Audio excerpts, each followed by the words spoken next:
first thing that has to happen to glucose is the process of glycolysis.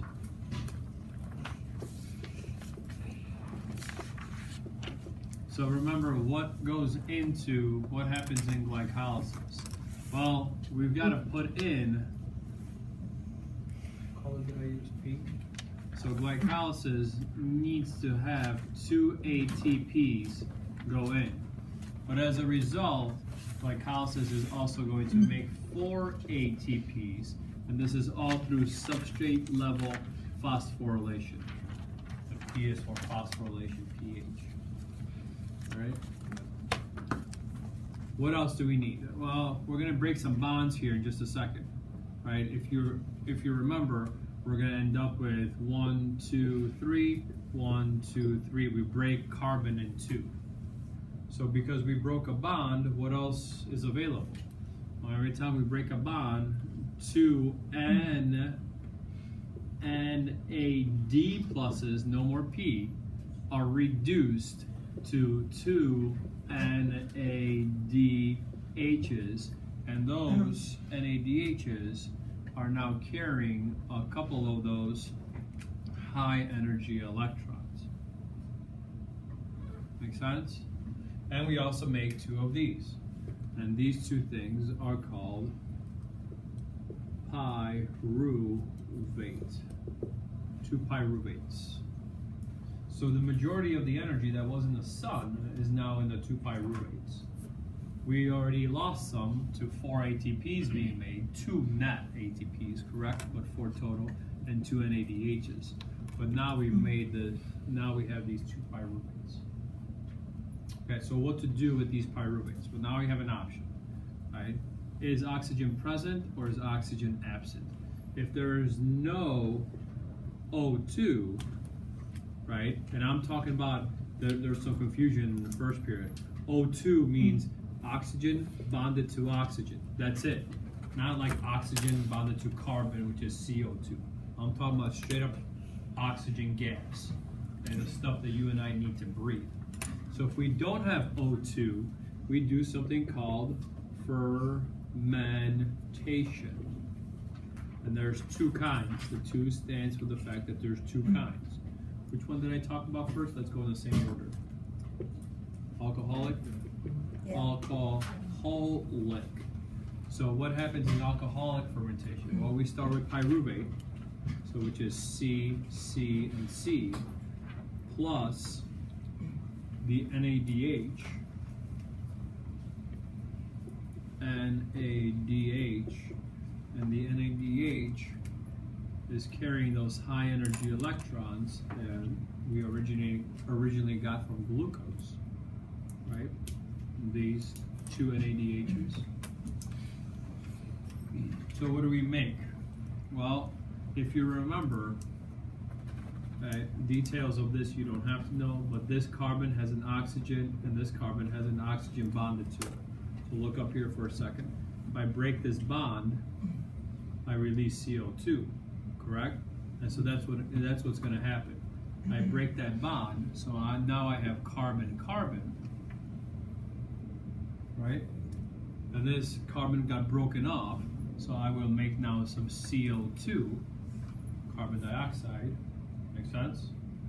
And I also now oxidize the NADH to NAD+.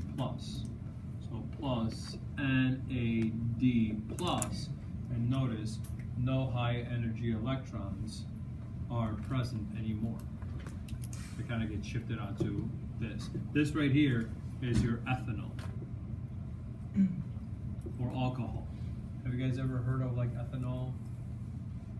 Trucks or something? Yeah, you could actually, you could make fuel out of it, because guess what? It still contains energy, right? Originally from plants. Okay? So that's alcoholic fermentation. Remember, I don't know if I need to write this down, but this and this times 2, because we have 2 pyruvates, right? 1 pyruvate, 2. I'm only drawing 1. Make sense? So all the energy from the sun is in ethanol? Yeah, not all of it. Some of it was lost to 2 NADHs and the 2 ATPs. But majority is now in this ethanol. So again, you don't do this, otherwise you get drunk way easily. So we do what is called lactic acid fermentation. Right? So this is usually done in our muscles. When you're working out so hard, bless you, you're running out of oxygen. So again, we start with pyruvate, which is a 3-carbon compound, plus also NADH with high energy electrons. I'm really sticking here to the colors. NADH. And what do we make? Well, we gotta if there's no oxygen present, right, no O2, we gotta figure out something to do with these pyruvates that glycolysis is happening, or that glycolysis is doing. And so we turn it into a 3-carbon compound called lactic acid. But this 3-carbon compound is not the same as this, right? There's other bonds that I'm not gonna bore you with. I don't even, to be honest with you, I don't even remember what lactic acid looks like. But it's a 3-carbon compound. So we're not losing any carbons. That's why you're not making any CO2. And then you will also make, so what's gonna happen to this? Again, it's gonna go into it's gonna leave your cell, right? Lactic acid at one point is gonna leave your cell. It's gonna go into your liver is gonna break it down, and now you have gotten rid of the stuff that you couldn't break down or make energy out of because you have no oxygen. And then you're also going to make a little bit of NADH, or NAD+, excuse me.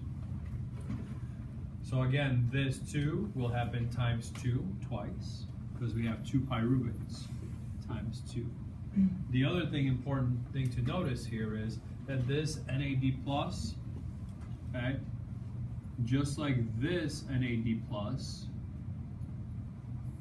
right, will now go back to glycolysis right here, so glycolysis can keep on going. That's the whole point. Otherwise, you build up sugars, glucose inside of your cells, and then they're going to have a harder time coming in, which means you end up with a bunch of glucose on the outside of your cell, which means a bunch of glucose in the blood. And if you have a bunch of glucose in the blood, then that's not good. That's diabetes, diabetic comas, bad things like that happen. Yes, yes? Okay. So now let's talk about what happens with these 2 pyruvates if O2 is present. Make sense? So now, here's our 2 pyruvates. 1, 2, 3, 1, 2, 3 pyruvates. And now they're gonna go into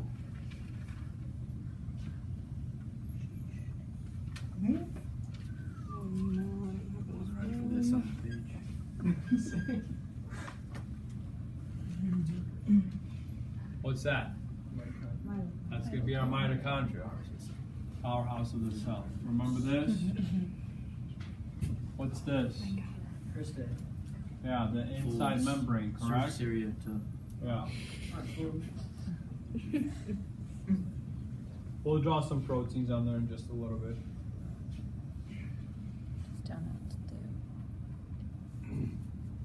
We good?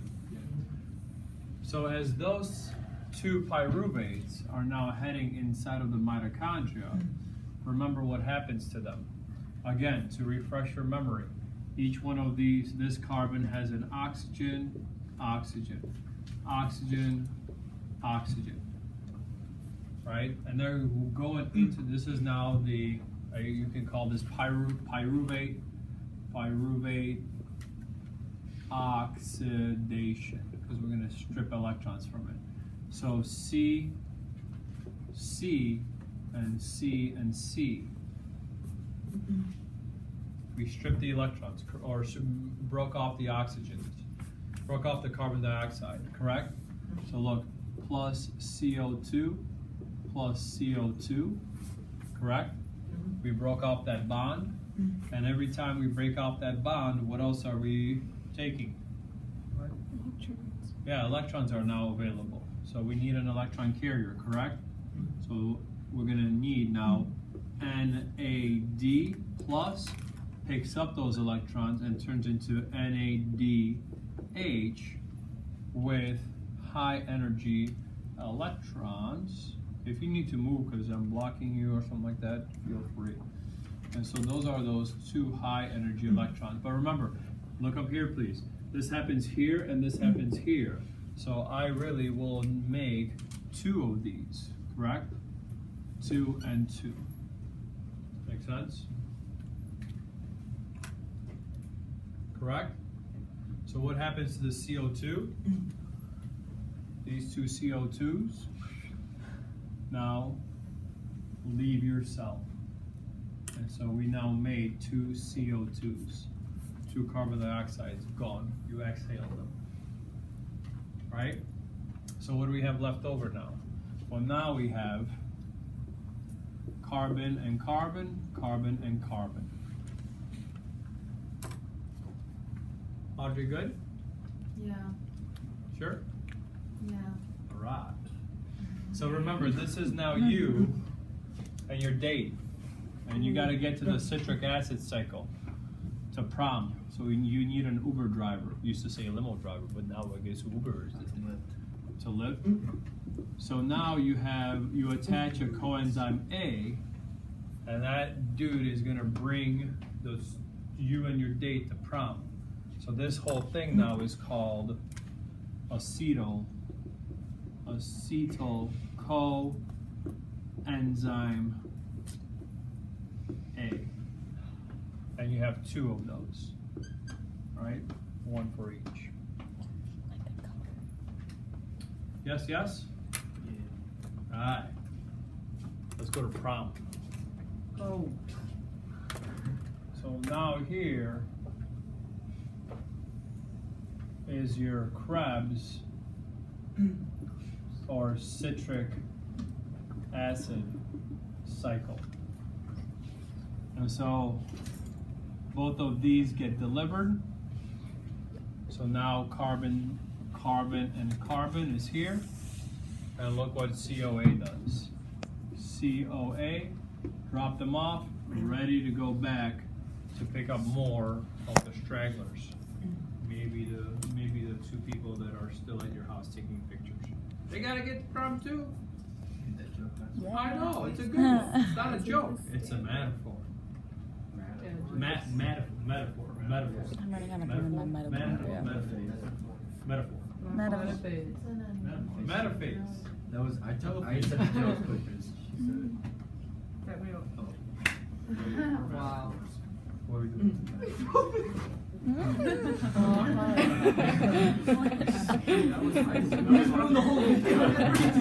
Everybody's gonna get enough.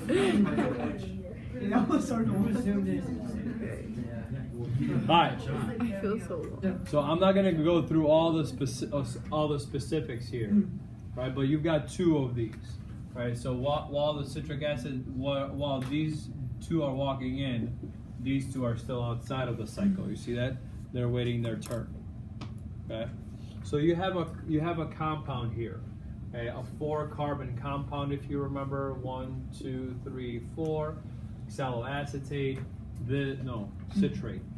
This and this combined, and now you have a 1, 2, 3, 4, 5, 6 carbon compound oxaloacetate. Make sense? Good? And again, let's pretend, you don't have to know, but let's pretend this carbon has 2 oxygens bonded to it. What are we going to do? Break that bond, correct? And so now when we break that bond, we're going to end up having a compound that is 1, 2, 3, 4, 5 carbons left over. So what do we make when we break that bond? CO2. Yeah, we just made CO2, which is going to leave, correct? But we broke a bond, so what else is available? H. Yeah, now we can make Na, or we can oxide or reduce NADH to H. No. to what? NADH with its high energy electrons. Make sense? Yes? No? Yeah. Good. Yeah? Yes. Okay, so same idea here. This one carbon, oxygen here, let's say oxygen here. So when we break that bond, we now have a 4 carbon compound. 1, 2, 3, 4. But because we broke a bond, we also released what? CO2. CO2, which is, plus that CO2 means we now have made 2 CO2s. Correct? But because we broke a bond, what's available? Energy electrons. So NAD plus gets turned into NADH, is reduced, right? So it grabbed a hold of electrons. That 5 carbon compound was oxidized because it lost. Redox reactions, right? So we made that. Okay? Good so far? Yeah? Just trying to redraw what we saw today. At the bottom of the citric acid cycle, if you recall, there's substrate level phosphorylation that happens. So ADP gets turned into ATP in substrate level phosphorylation. Good so far? I gotta tell you, man, if you like walked in here on the first day of school and solved this and this, Peace real quick. yeah. Deuces. I dropped the class. No, but see, maybe the way we should look at this is, wow, I'm proud of myself. I would have never thought I would understand this, and now I'm understanding college level material. On the way to. And here I am, still not understanding. I understand. I'm just kidding. So at this point, again, we have a 4 carbon compound, 1, 2, 3, and 4. But remember, there's more atoms here. There's like there's a hydrogen, there's a CH2, and whatnot. And at any rate, that bond is going to be broken. But because this looks a little different, we're going to have a different electron carrier.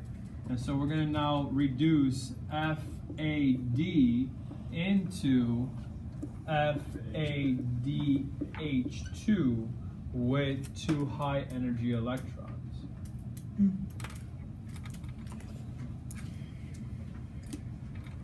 Right? And then we have this thing called malate, which is another 4 carbon compound, like so. And before we turn it into this guy, we still have to strip 2 more electrons, if you remember.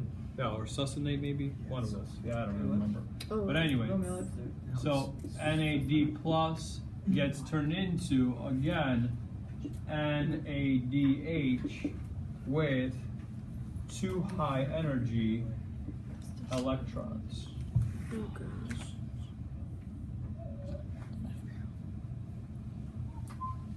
Why is it 2 hydrogens instead of just 1? Because it takes away 2 hydrogens.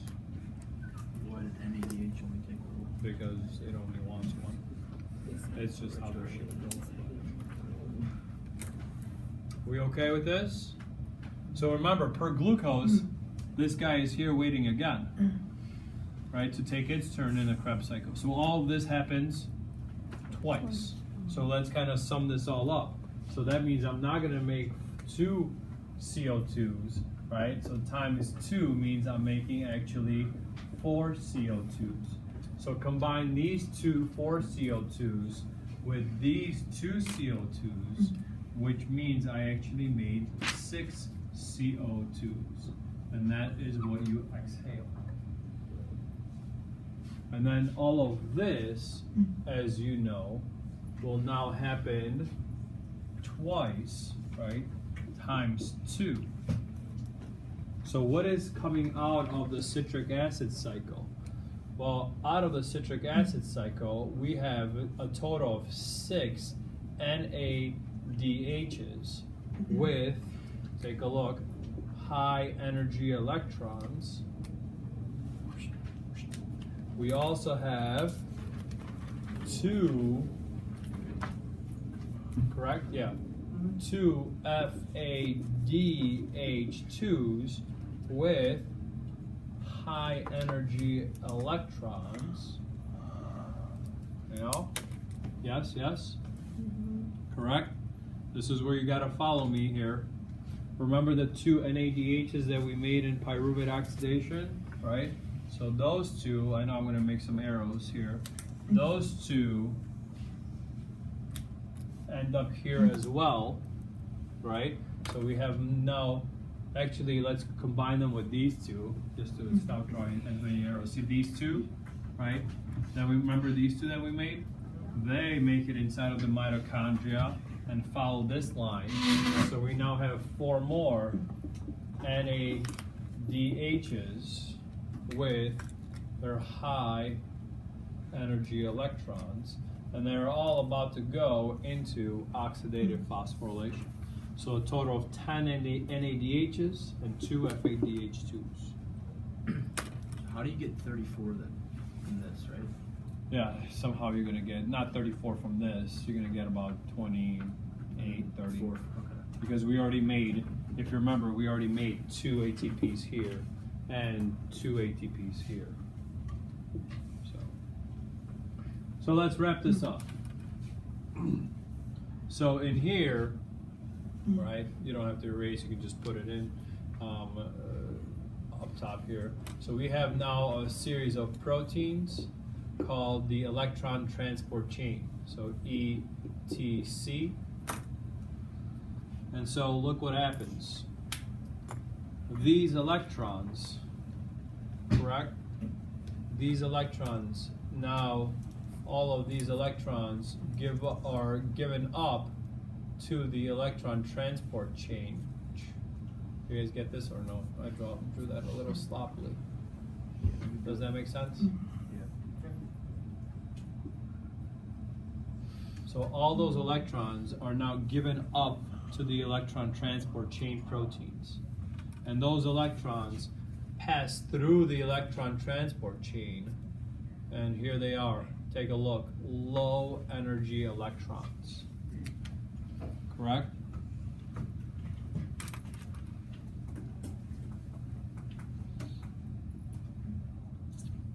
We okay so far? So what was the point of getting rid of that energy? The point was to pump H pluses from low concentration in the matrix. By the way, this is all the matrix, right? Matrix. I didn't write that earlier. Inside. And so what are we going to do? In between the two membranes, you have a high concentration of protons. And so to pump energy from low to high concentration, you need energy. Where is that energy coming from? Same thing as before, the energy of the electrons. And so H pluses will now be pumped out from the matrix into the inner membrane space. And now we're going to create even more H pluses out here. And so what's going to happen with these H pluses? Well, they're going to flow. I'll put it down here. What's going to happen to the H pluses? Those H pluses are going to now flow through a protein that you now all know, which is called the ATP synthase. Make sense? And so these will now flow through from high to low concentration. So H pluses end up back in the mitochondria. And this is now enough energy to give me per glucose about, remember, ADP plus phosphate is now going to be turned, I don't know, let's say with 28 ATP.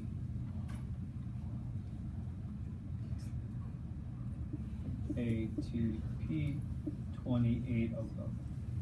This is our big final product. So electron transport chain plus chemosynthesis, both of this gives me what is called oxidative phosphorylation, OP. Make sense? So last part here. In order for these electrons gotta go somewhere. So where do they go? Well, O2 is the final acceptor, and when you combine it with a couple of hydrogens, you will now make, take a look, H low energy electrons. Follow my finger. Low energy electrons of water. Let's go, Wnek.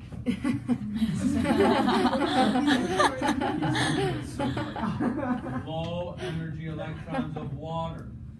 Same exact electrons that we took away from water and broke it apart to give me oxygen.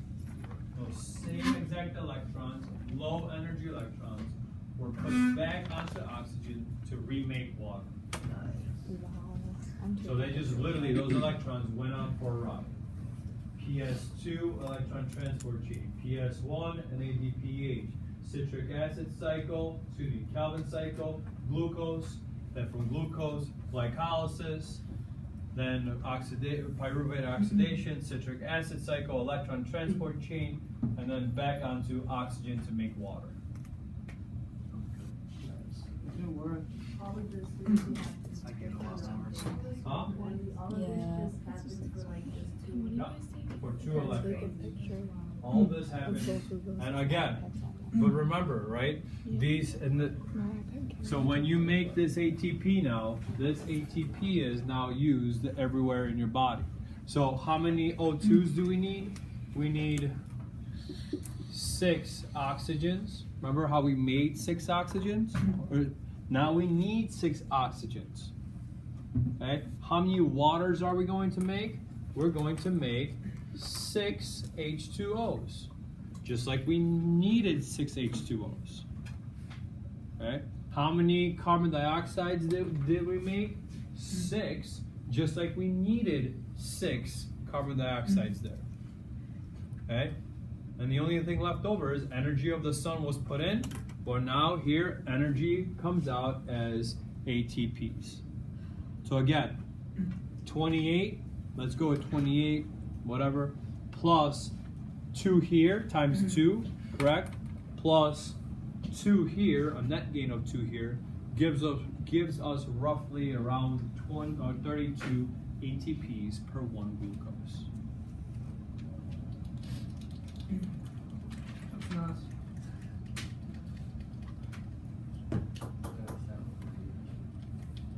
Do whatever you want. I think it's done. Delete the file.